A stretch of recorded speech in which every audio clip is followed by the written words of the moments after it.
Salut tout le monde. Bienvenue au quiz ultime sur le Nouveau Testament. Vous pensez tout connaître de l'histoire de Jésus et de ses disciples. Préparez-vous à tester vos connaissances avec notre quiz ultime de 25 questions. Du célèbre sermon sur la montagne aux mystères cachés dans les évangiles, on va explorer tout ça ensemble. Alors, prêts à plonger dans l'univers fascinant du Nouveau Testament? N'oubliez pas de vous abonner pour plus de quiz passionnants sur la Bible. On commence en douceur pour s'échauffer. Quelle est la première phrase du Nouveau Testament? Petit indice, ça parle d'une lignée très importante. Réfléchissez bien et écrivez votre réponse dans les commentaires. Si vous avez dit « Généalogie de Jésus-Christ, fils de David, fils d'Abraham », bravo, c'est bien ça. Vous êtes sur la bonne voie. Pour cette deuxième question, on parle d'un événement majeur. Qui a baptisé Jésus dans le Jourdain? Indice, il est connu pour ses vêtements en poil de chameau et son régime alimentaire un peu spécial à base de sauterelles et de miel sauvage. Vous l'avez?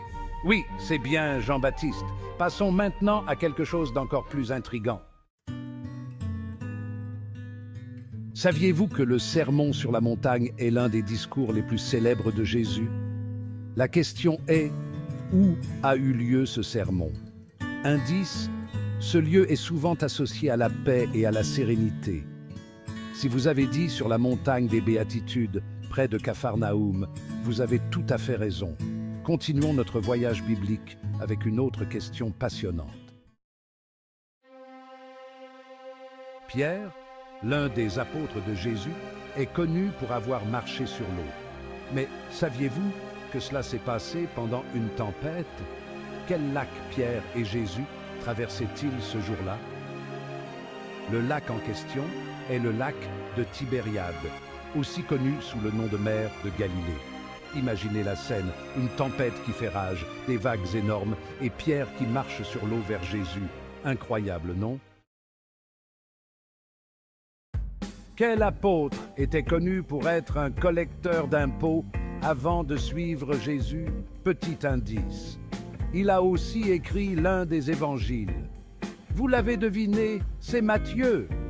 Avant de devenir un apôtre, Matthieu était collecteur d'impôts, un métier pas très populaire à l'époque. Sa transformation en disciple de Jésus est un exemple fort de rédemption et de changement. Qui est connu pour avoir douté de la résurrection de Jésus avant de voir les preuves de ses propres yeux?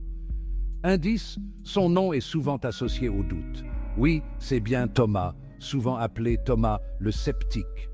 Après la résurrection de Jésus, Thomas a dit qu'il ne croirait que lorsqu'il verrait les marques des clous dans les mains de Jésus. Voici notre question. Combien de pains Jésus a-t-il utilisé pour nourrir les 5000 personnes? La réponse est 5 pains et 2 poissons. Cet événement, connu sous le nom de la multiplication des pains, est l'un des miracles les plus célèbres de Jésus. Quel roi a ordonné le massacre des enfants en espérant tuer Jésus? Indice, on l'appelle souvent le Grand, mais pas pour ses bonnes actions. La réponse est Hérode le Grand. Quelle est la prière que Jésus a enseignée à ses disciples? Indice, cette prière commence par Notre Père. Oui, c'est bien la prière du Notre Père. Passons à la question suivante. Qui a trahi Jésus pour 30 pièces d'argent? Un indice, son nom est devenu synonyme de trahison. C'est Judas Iscariote. Sa trahison a conduit à l'arrestation et à la crucifixion de Jésus. Qui a été le premier à voir Jésus après sa résurrection? Indice, c'était une femme profondément dévouée à lui. La réponse est Marie-Madeleine. Elle a été la première à voir Jésus ressuscité. Quel apôtre est connu pour avoir écrit le livre de l'Apocalypse? Indice, il est également l'auteur de l'un des évangiles. C'est Jean, l'apôtre.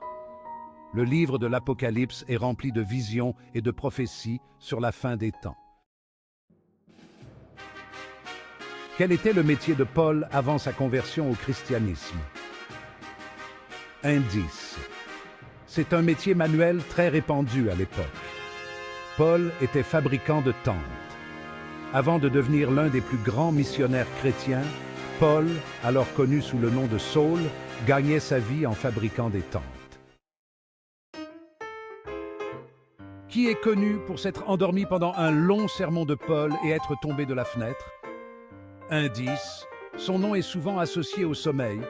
Oui, c'est Eutychus. Heureusement, Paul a pu le ressusciter, transformant une situation tragique en miracle. Qui a écrit les épîtres aux Corinthiens? Indice. C'est le même apôtre qui a écrit une grande partie du Nouveau Testament. La réponse est Paul. Les épîtres aux Corinthiens sont deux lettres importantes qui traitent de nombreux aspects de la vie chrétienne et des défis de l'Église primitive. Qui est connu pour avoir été lapidé à mort après avoir prêché avec ferveur au Sanhédrin? Indice. Il est souvent appelé le premier martyr chrétien. C'est Étienne. Son discours courageux devant le Sanhédrin et sa mort par lapidation font de lui le premier martyr chrétien. Quel empereur romain a ordonné la première grande persécution des chrétiens? Indice. Il est souvent associé à un grand incendie à Rome. C'est Néron. Après le grand incendie de Rome, Néron a accusé les chrétiens et a lancé une persécution brutale contre eux. Cet événement a marqué un tournant sombre dans l'histoire du christianisme. Qui a écrit l'Évangile selon Marc? Indice. Il n'était pas l'un des 12 apôtres originaux, mais un proche collaborateur de Pierre. La réponse est Jean-Marc. L'Évangile selon Marc est souvent considéré comme le plus ancien des 4 évangiles canoniques. Qui est connu pour avoir nié Jésus 3 fois avant le chant du coq? Indice. Il est souvent appelé le rocher. Oui, c'est Pierre. Malgré ses dénégations, Pierre est devenu un pilier de l'Église chrétienne. Qui a été le premier non-juif à être baptisé dans le Nouveau Testament? Indice. Il était un centurion romain. C'est le centurion Corneille. Son baptême par Pierre marque un moment crucial où le christianisme commence à s'étendre au-delà des frontières juives. Quel disciple est connu pour avoir été appelé par Jésus alors qu'il pêchait avec son frère André? Indice. Il est souvent représenté avec des clés. C'est Pierre, également connu sous le nom de Simon. Jésus l'a appelé à devenir pêcheur d'hommes. Qui a écrit aux Romains pour expliquer les doctrines fondamentales du christianisme? Indice, cet apôtre a également écrit les Épîtres aux Corinthiens. C'est Paul. L'Épître aux Romains est l'une des lettres les plus importantes du Nouveau Testament. Qui est connu pour avoir été exilé sur l'île de Patmos? Indice, c'est là qu'il a écrit le livre de l'Apocalypse. C'est Jean. Exilé sur l'île de Patmos, Jean a eu des visions apocalyptiques qui ont été consignées dans le dernier livre du Nouveau Testament. Qui est connu pour avoir été converti sur le chemin de Damas? Indice, avant sa conversion, il persécutait les chrétiens. C'est Paul, alors connu sous le nom de Saul. Sa conversion sur le chemin de Damas est l'un des récits les plus puissants de transformation personnelle dans le Nouveau Testament. Quel est le dernier livre du Nouveau Testament? Indice. Il est rempli de visions et de prophéties sur la fin des temps. C'est le livre de l'Apocalypse. Écrit par Jean, ce livre est une révélation prophétique qui a fasciné et intrigué les croyants depuis des siècles. Bravo à tous d'avoir participé à ce quiz sur le Nouveau Testament. J'espère que vous avez appris des choses et que vous vous êtes amusés en cours de route. Si vous avez aimé ce quiz, allez voir notre vidéo sur les questions de l'Ancien Testament. N'oubliez pas de vous abonner et d'activer la cloche pour ne manquer aucune de nos nouvelles vidéos. Merci d'avoir regardé et à bientôt pour un nouveau défi biblique. Que la paix et la sagesse vous accompagnent.